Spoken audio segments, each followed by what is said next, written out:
예배를 다시 드리게 된 지 얼마 지나지 않아서 또다시 이렇게 전면 온라인으로 전환이 되어서 참 많이 아쉬운 마음입니다. 그러나 빨리 이 어려운 시기가 지나고 우리가 함께 모여서 얼굴을 맞대고 인사하며 예배 드릴 수 있는 날이 속히 오기를 바랍니다. 예전에 인터넷에서 제가 어떤 글을 봤는데요. 여러분 혹시 짤방이라고 들어보셨습니까? 정확히 저도 의미를 잘 몰랐는데 찾아보니까 잘림 방지라는 의미라고 하더라고요. 인터넷에 글을 쓸 때 내가 쓴 글이 이게 잘리지 않도록 그걸 방지하는 차원에서 이미지나 어떤 그림 같은 거를 이렇게 껴넣는데 그거를 짤방이라고 하는 모양입니다. 저는 짤막한 방송 이런 건 줄 알았는데 아니더라고요.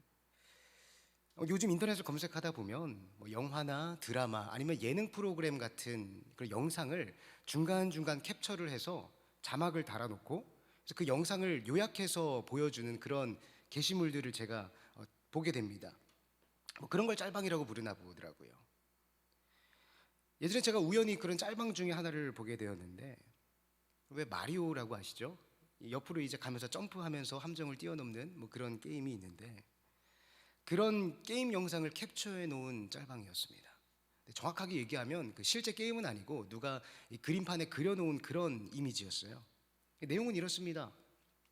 이 주인공이 그 장애물을 뛰어넘으면서 앞으로 진행을 하고 있었는데 한참을 가다 보니까 도저히 내 힘으로는 뛰어넘을 수 없는 커다란 함정을 발견하게 된 거예요.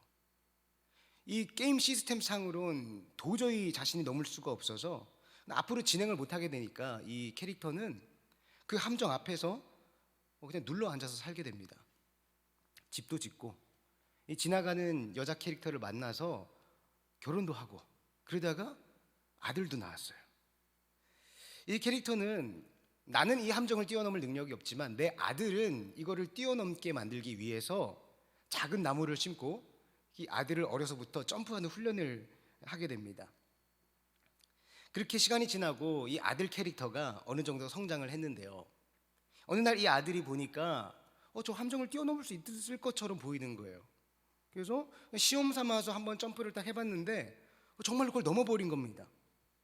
이 아들은 감격하면서 빨리 아빠랑 엄마한테 자랑을 해야겠다라고 뒤를 돌아보는데 이 게임 화면이 이미 그 함정을 지나서 다음 장면으로 넘어가 버린 거예요. 계속 뒤로 돌아가질 않는 겁니다. 아들은 당황했습니다. 그러나 곧 그 시스템을 이해를 하고 작별 인사도 제대로 하지 못한 채 아빠의 뒤를 이어서 앞으로 달려나가더라고요. 저는 이 이야기를 보고 참 여러 생각을 하게 되었습니다. 저도 아이를 키우는 입장이다 보니까 좀 감정이입이 되는지 모르겠습니다만 여러 이야기가, 여러 메시지가 들어있는 것이 느껴졌어요. 근데 제가 여기서 가장 인상 깊게 느꼈던 것은 원래 주인공이었던 이 아버지가 나는 할 수 없다는 것을 깨닫는 순간 더 이상 주인공이기를 포기하고 다음 차례에게 모든 것을 넘겨주었다는 겁니다. 내가 주인공으로 자리를 계속해서 잡고 있으면 이 이야기가 절대로 진행될 수 없다는 것을 알았던 거예요. 그래서 그는 이 이야기가 진행될 수 있도록 주인공 자리를 스스로 내려놓게 됩니다. 여러분, 게임에서는요, 영화나 드라마나 마찬가지입니다. 주인공이 전부입니다. 주인공이 그 세상의 중심이에요. 주인공이 빛을 발하고 주인공이 가치 있고 주인공이 성공합니다. 그러나 그는 그 주인공 자리를 스스로 내려놓습니다. 왜? 그 이야기가 진행이 돼야 되니까. 여러 감정을 느끼는 가운데 제 마음속에 떠오르는 한 명의 인물이 있었습니다. 바로 오늘 본문에 등장하는 세례 요한이에요. 오늘 본문은 예수님을 본 세례 요한이 제자들에게 했던 말씀입니다. 너무나 유명한 말씀이죠. 그는 흥하여야 하겠고 나는 쇠하여야 하리라. 세례 요한은 당시에 많은 인기와 존경과 명예를 누리고 있던 사람입니다. 세례라는 별명에서 알 수 있듯이 그는 많은 사람에게 세례를 주면서 말씀을 선포했던 선지자였어요. 많은 유대인들이 세례 요한에게 세례를 받으면서 그를 존경했고 그를 따랐고 그를 높여주었습니다. 다른 말로 세례 요한은 그 지역의 주인공이었어요. 그런데 어느 날 예수라는 인물이 찾아오게 됩니다. 그리고 요한이 있던 자리에서 멀지 않은 곳에 자리를 잡고 세례를 베풀기 시작하는 거예요. 라이벌이 등장한 거죠.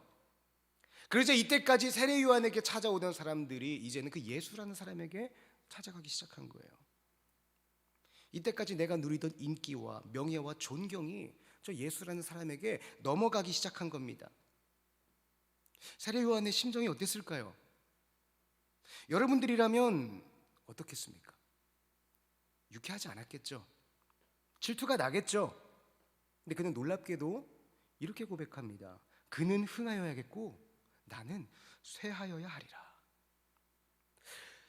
어떻게 자기 스스로 내 인기와 명예와 존경을 떼내서 다른 사람에게 그걸 줄 수 있을까?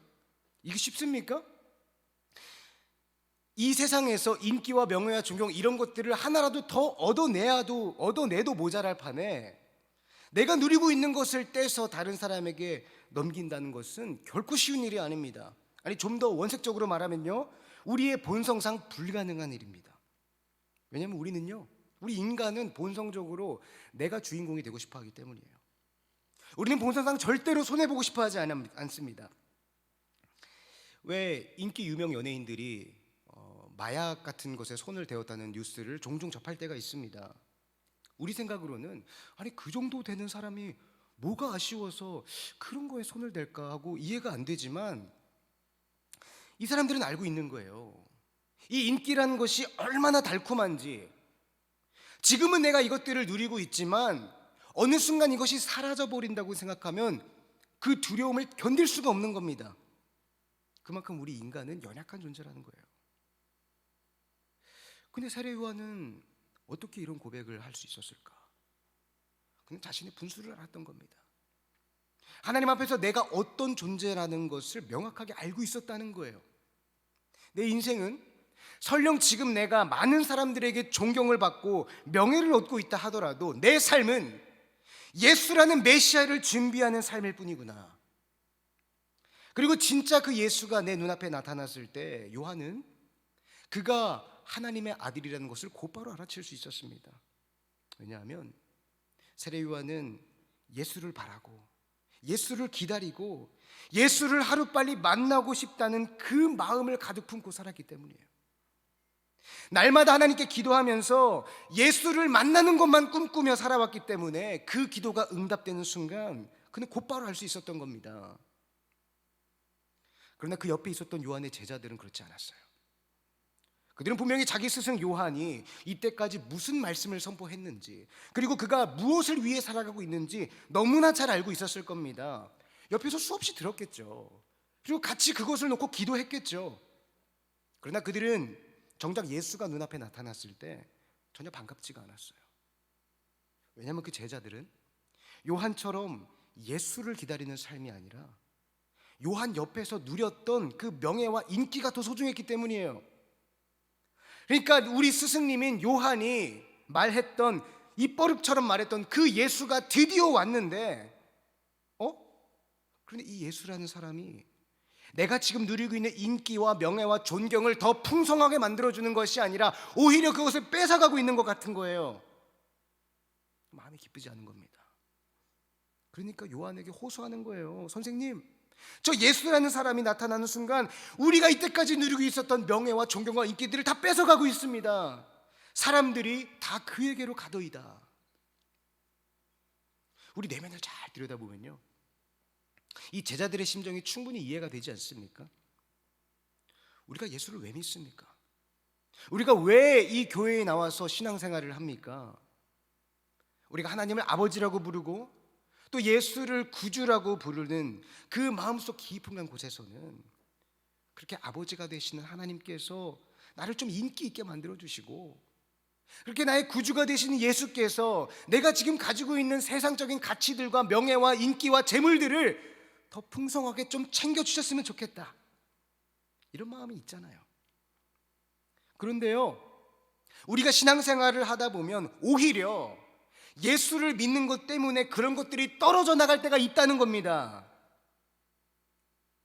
여러분, 우리가 아직은 이 세상에서 많은 것을 이룬 나이는 아니지만, 만약에 지금 내가 가지고 있는 작은 거라고 할지라도 누가 와서 그거 뺏어가려고 하면 여러분 어떻게 하실 거예요? 기를 쓰고 맞겠죠. 저희 애들도 보면요, 저희 아들이 2명 있습니다만 뭘 해도 둘을 똑같이 해줘야 돼요. 먹을 걸 줘도 똑같이 줘야 되고, 장난감 하나를 사도 똑같은 걸 사야 됩니다. 근데 둘 중에 하나한테만 뭘 좀 더 많이 줬다? 난리가 나기 시작합니다. 자기도 당연히 똑같이 누려야 되는 것인데 내가 조금이라도 손해보는 것 같다고 느끼면 절대로 가만히 있질 않아요. 근데 만약에 그 존재가 하나님이라면 어떨까요? 너무나 아이러니하게도 나는 지금 하나님께 뭔가를 달라고 기도하고 있는데 오히려 하나님은 신앙이라는 이유로, 믿음이라는 이유로, 성숙이라는 이유로 그것을 빼앗아 가신다면 여러분들은 어떻게 하시겠습니까? 세례 요한은 지금 이런 상황에서 어떻게 반응하고 있을까? 본문 29절입니다. 신부를 취하는 자는 신랑이나 서서 신랑의 음성을 듣는 친구가 크게 기뻐하나니 나는 이러한 기쁨으로 충만하였도다. 바보도 이런 바보가 없습니다. 제자들은 지금 속이 뒤집어져 가지고 난리가 났는데 이 요한 혼자 상황 파악을 못하고 혼자 좋아하고 앉아 있는 거예요.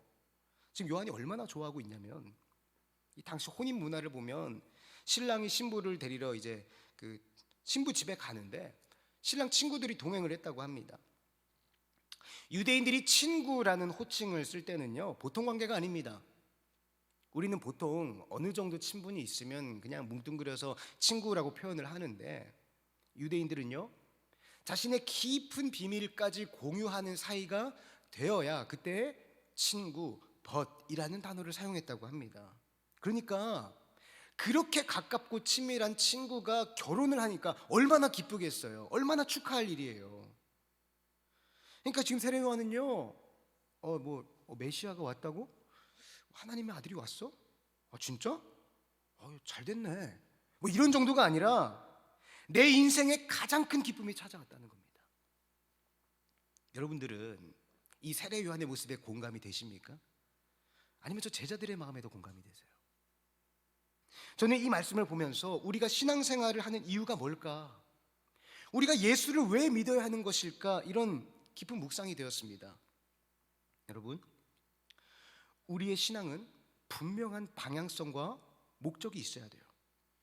우리의 믿음은 그냥 밑도 끝도 없이 막연하게 믿는 것이 아닙니다.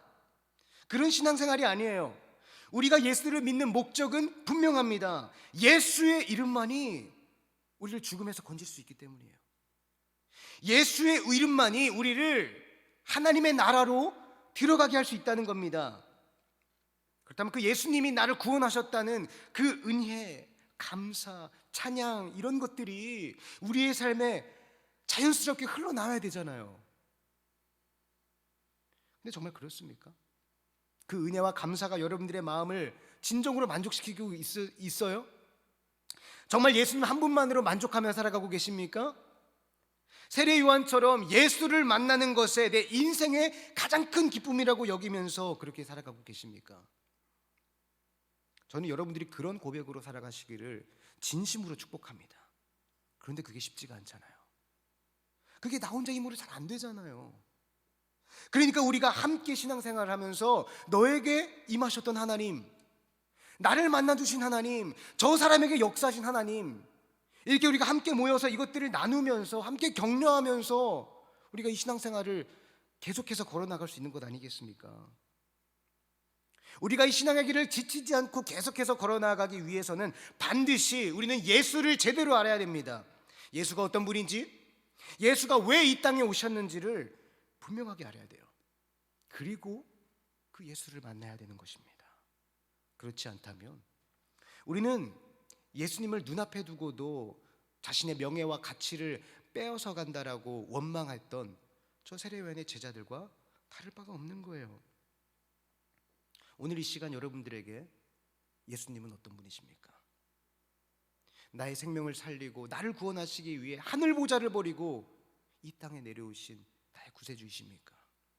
아니면 그저 내가 필요할 때에 필요한 것을 요구하면 제때 채워주셔야만 하는 그런 분입니까? 우리에게 이 전자의 고백이 없다면 우리의 신앙은 무미건조할 것입니다. 하나님께서는요 우리 모두 각자를 향한 분명한 뜻이 있으세요. 그 구체적인 뜻은 우리의 생김새마다 우리의 생김새만큼이나 다 다를 것입니다. 그런데요, 제가 여러분들께 분명히 말씀드릴 수 있는 한 가지는, 제가 예전에 몇 달 전에 비유 이야기 설교를 할 때 언급을 드렸습니다만, 하나님께서 우리를 향한 하나의 분명한 뜻이 있다면 그것은 우리를 하나님의 자녀로 만들어 가시겠다는 거예요.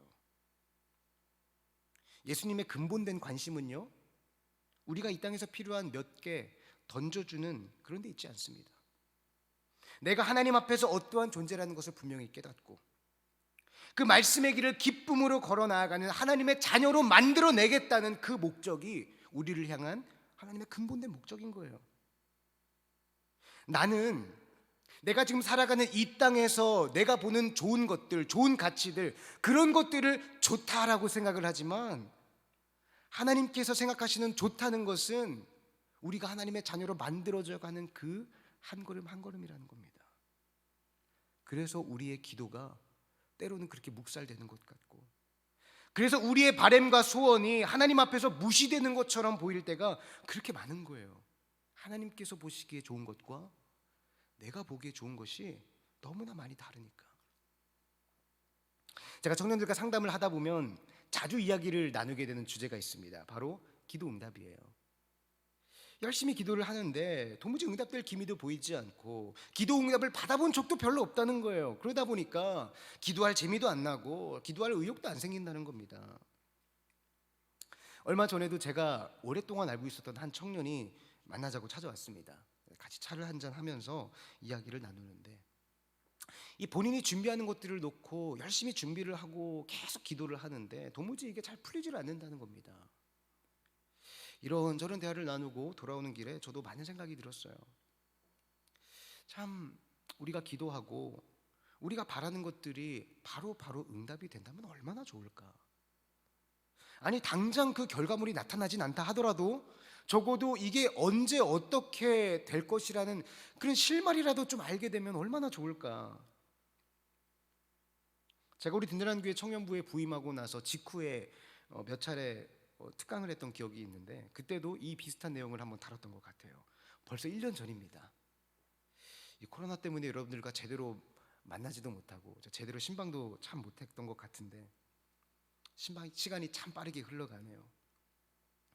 그래도 그때도 말씀드렸던 바가 있지만, 저는 우리가 우리의 인생을 너무 쪼개고 분리해서 독립적으로 생각을 한다고 느낄 때가 참 많아요. 우리는 내 앞에 놓인 사건들을 다 개별적으로 분리해 놓고 저마다 각각 기도 제목을 다 설정해 놓습니다. 하나님, 대학은 이 대학에 붙게 해주시고요, 직장은 이런 직장에 들어가게 해주시고요, 결혼은 이런 사람을 만나게 해주시고요, 이건 이렇게 해주시고요, 저건 저렇게 해주시고요, 이렇게 좀 해주셨으면 좋겠어요 라고 다 기도 제목을 붙여놔요.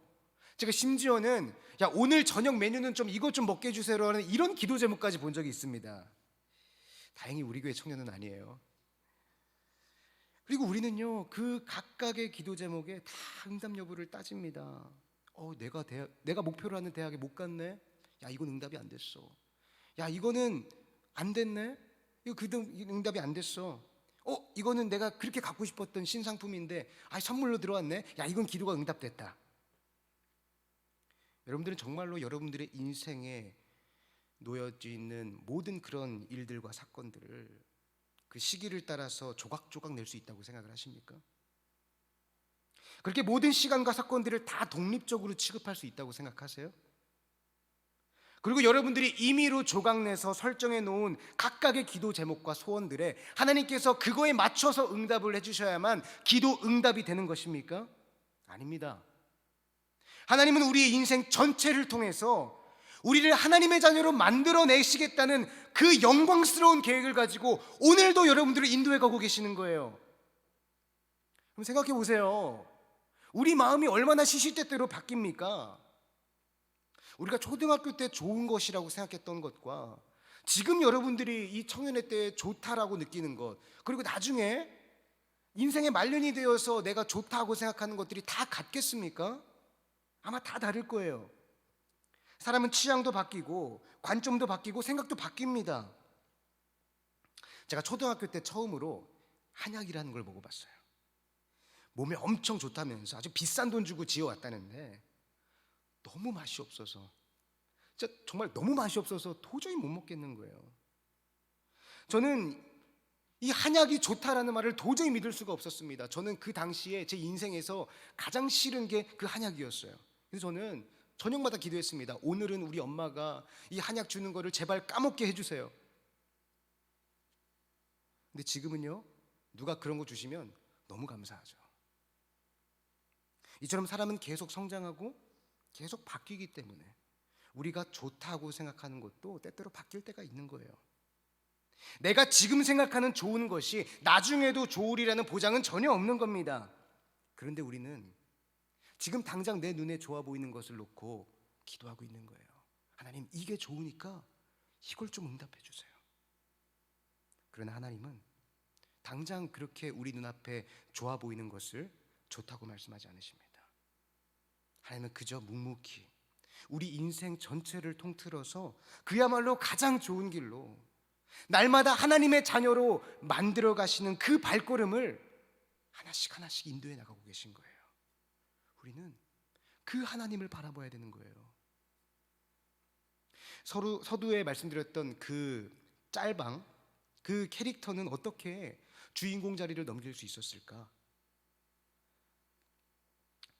그가 여전히 자신이 주인공이 되어서 어떻게든 그 함정을 넘으려고 애쓰고 있었다면 아마 그 이야기는 진행될 수 없었을 것입니다. 그러나 그는 기꺼이 그 아들에게 주인공을 넘겨줍니다. 왜? 이야기가 진행돼야 되니까. 세례 요한이 어떻게 예수님께 기꺼이 자신의 자리를 넘겨줄 수 있었습니까? 그것이 나를 향한 하나님의 뜻이니까, 그것이 나를 향한 계획이시니까. 아니, 나를 넘어서 우리 이스라엘을 향하여 그리고 전 인류를 향한 하나님의 놀라우신 영광스러운 계획이라는 것을 알았으니까. 그것을 알았기 때문에 지금 당장 내 인기가 떨어지고 내 명예를 가져가는 것처럼 보이더라도 그것이 전혀 두렵지 않은 거예요. 그런 것들이 나를 지배하지 못하니까. 나는 하나님께서 주신 뜻과 계획과 목표를 발견하고 그것을 향해서 나아가고 있으니까. 사랑하는 청년 여러분, 우리의 인생에 내가 주인공이 되어 있으면 그 삶은 진행될 수 없습니다. 우리의 삶은 내 뒤에 계시는 그분께 주인공 자리를 넘겨드려야 하는 것이에요. 왜? 나를 향한 하나님의 뜻과 계획은 계속해서 진행이 돼야 되니까. 그래서 우리의 기도는요, 내 욕심을 채우기 위한 소원을 나열해 놓는 것이 아니라, 예수님, 하루속히 내 인생에 찾아오셔서 하루하루 나를 하나님의 자녀로 만들어가 주시옵소서. 그리고 내가 그 손길을 피하지 않고 버티고 인내하여서 받아내게 하여 주시옵소서. 저는 이것이 우리의 첫 번째 기도의 제목이 되어야 될 줄로 믿습니다. 그래서 우리는 기도해야 되는 거예요. 그래서 우리는 말씀을 보고 묵상하고 이 말씀을 어떻게 오늘 나의 삶에서 실제화시킬 수 있을까를 묵상하고 나눠야 하는 것입니다. 그는 흥하여야 하겠고 나는 쇠하여야 하리라. 날마다 예수가 흥하고 나는 쇠하는 삶, 날마다 하나님의 자녀로 만들어져 가는 우리 든든한 교회 청년부가 되기를 주님의 이름으로 축복합니다.